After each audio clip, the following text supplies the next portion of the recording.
kita bakal ngobrol santai tentang satu teori yang sebenarnya super relate banget nih sama kehidupan sehari-hari. Tapi banyak yang gak sadar, yaitu interaksionisme simbolis. Nah, jangan keburu pusing ya sama namanya yang ribet, karena teori ini tuh sering banget nih kejadian di sekitar kita. Bahkan dalam hal kecil kayak chattingan di WhatsApp, posting story di Instagram, atau ngobrol di tongkrongan. Nah, pasti teman pada bertanya-tanya gak sih, apa sih yang dimaksud dengan interaksionisme simbolis? Jadi, ini adalah suatu teori yang bahas soal gimana sih manusia itu memberi makna nih pada simbol-simbol dalam kehidupan sosial lewat interaksi.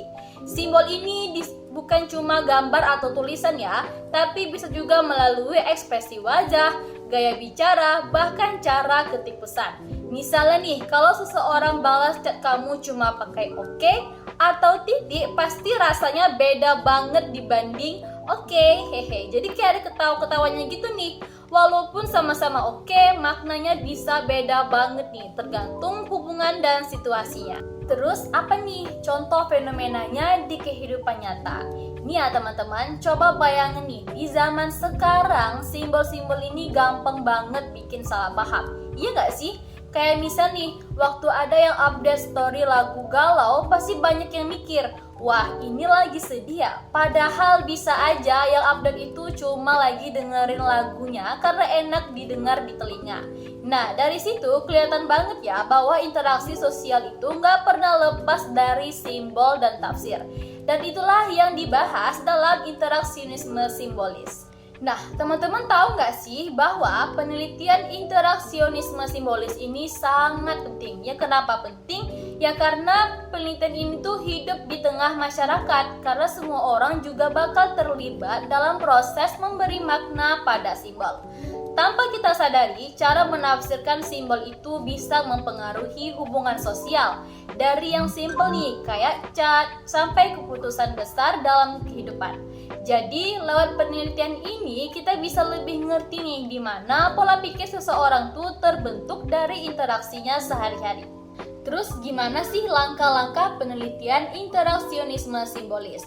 Nah, buat yang penasaran, proses penelitian interaksionisme simbolis ini biasanya punya beberapa langkah nih. Yang pertama, observasi. Mengamati fenomena sosial di lingkungan sekitar. Bisa jadi di media sosial, di tongkrongan, di kelas, atau dalam hal percakapan sehari-hari. Yang kedua, identifikasi simbol dengan cara mencatat simbol-simbol yang sering muncul nih, misalnya kata-kata, emoji, atau gerakan tubuh. Dan yang ketiga, wawancara. Kita bisa tanya langsung nih ke orang-orang yang terlibat gimana mereka memaknai simbol-simbol tersebut. Dan yang keempat, analisis data, menghubungkan jawaban dan pengamatan dengan teori interaksionisme simbolis. Dan yang kelima, menyimpulkan makna dari simbol dalam konteks sosial dan bagaimana pengaruhnya dalam interaksi.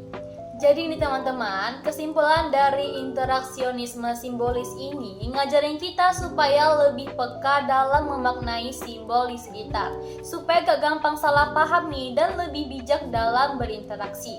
Karena di setiap balik kata, gestur, dan simbol selalu ada makna yang tersembunyi. Sampai sini dulu obrolan kita di episode kali ini. Semoga bisa jadi interaksi sehari-hari kita bakal lebih asik dan bermakna. Sampai ketemu di episode selanjutnya. Bye-bye!